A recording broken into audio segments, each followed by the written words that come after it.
Hello everyone, how's it going? It is Tyrannor as always, and I came here to bring you another top whatever list. I decided not to pick a fixed number because that would be too troublesome for the future. So this time I'm bringing you the top 5 technically important characters.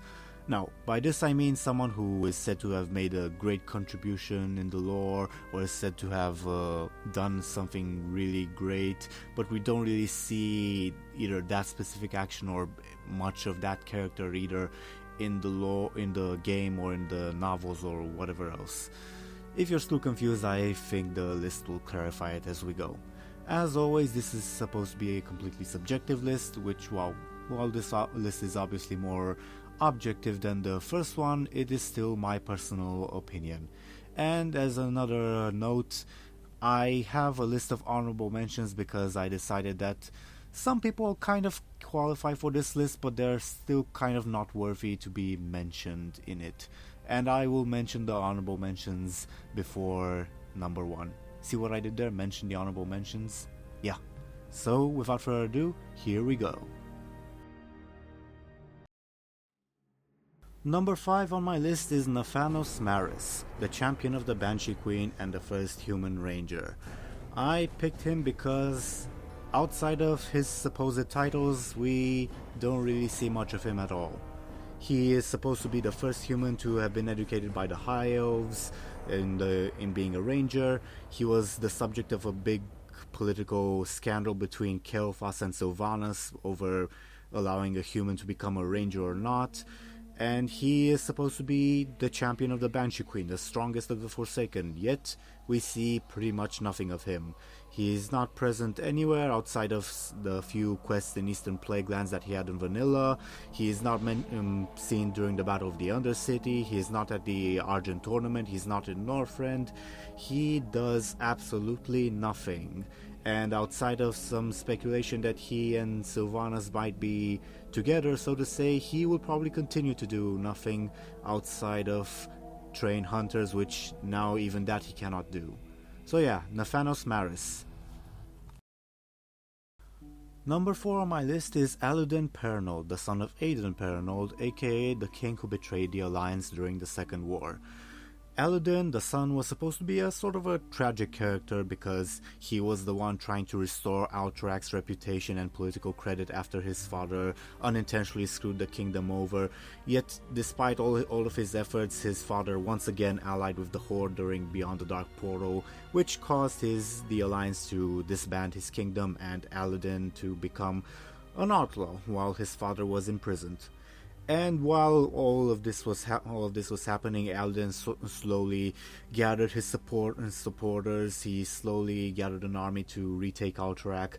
And when the Scourge struck, he also formed what would become the Syndicate and tried to fight back against the Scourge. He tried to retake his territories, but we see pretty much nothing of that in game. In game, he is just, he's the leader of the Syndicate who are bad people and they sort of screw us over sometimes, but he does absolutely nothing. His character receives pretty much no development outside of his mentions in the novel Beyond the Dark Portal and some minor mentions in the RPG books, and it's kind of a waste because he had such a strong potential of the character who was trying to repair his father's screw-ups and then struck out on his own, almost succeeding in restoring sort of the kingdom of Alterac, yet failing because adventurers are magical. So yeah, Elden Pernold.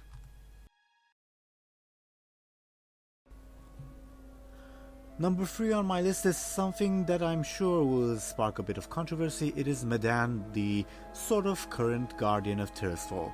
Now, for much of Warcraft's lore community, he is pretty much the definition of a Mary Sue, but outside of the events of the comics in which he is who he is, he does absolutely nothing despite being someone of pretty much near infinite power.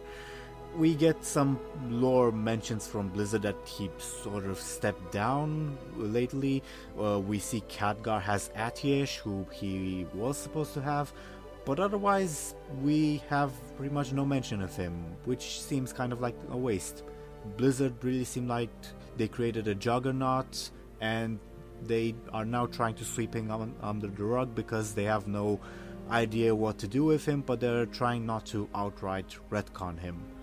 And it is kind of a pity because the love child of medieval Garona, of being half human, quarter Draenei, quarter rogue, all of that had a lot of potential, and his massive combination of magical powers, despite being rather ridiculous, also had the potential of being a pretty interesting character arc. So, Medan, I sort of wasted potential, sort of glad he's done, but sort of wish we had kind of more of him, but not really controversy. Yeah, Medan. Number 2 on my list is King Asterion of Quel'thalas. He was the king of Quel'thalas for 3,000 years. He was the king during the Troll Wars up until his death during the Scourge invasion, but outside his insanely long reign, we don't really see anything of him, really. It's mentioned that he commanded the defense of the Isle of Quel'thalas during the Scourge invasion, but at the same time, outside of a minor appearance in World of Warcraft and several mentions in the novels and the short stories, he's more of a character that affected other characters rather than a character of his own, so to say.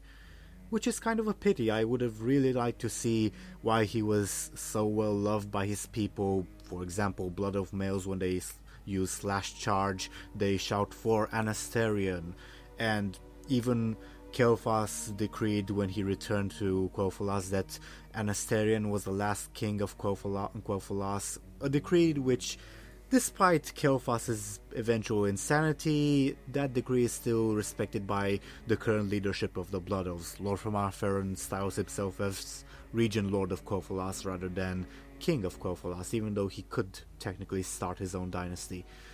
So yeah, King Asterion, a long reigning king of Quel'thalas, and outside of that we can't really say much of him other than he was well loved. And the honorable mentions are King Thoradin, Grand Apothecary Putris, Trade Prince Steamweedle, King Imran, Hagara the Stormbinder, Leorox, Restalan, Lady Deathwhisper, Grand Necrolord Antioch, and Demetria.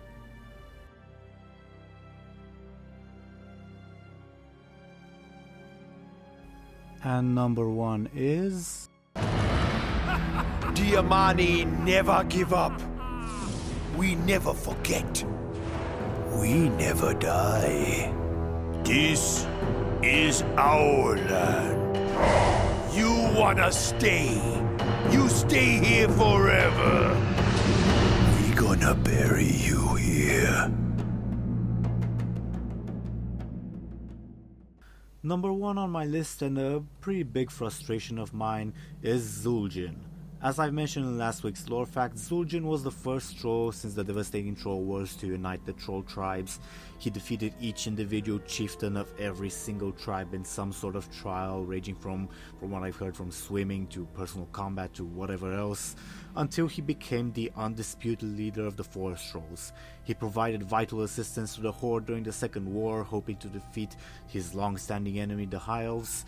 Yet in World of Warcraft, he's just a boss. His forest trolls aren't even that significant in the Blood Elf quest lines. They're just sort of there. Which I consider to be a pretty big pity, because he's considered to be the greatest hero trolls have had for thousands of years. He was the greatest hope of the Amani to restore their empire, yet his only appearance is just he pops up randomly during Burning Crusade, he announces to the world that he has 4 champions, and then he dies. So yeah, Zul'jin, a big frustration of mine. And this brings us to the conclusion of top 5 technically important characters.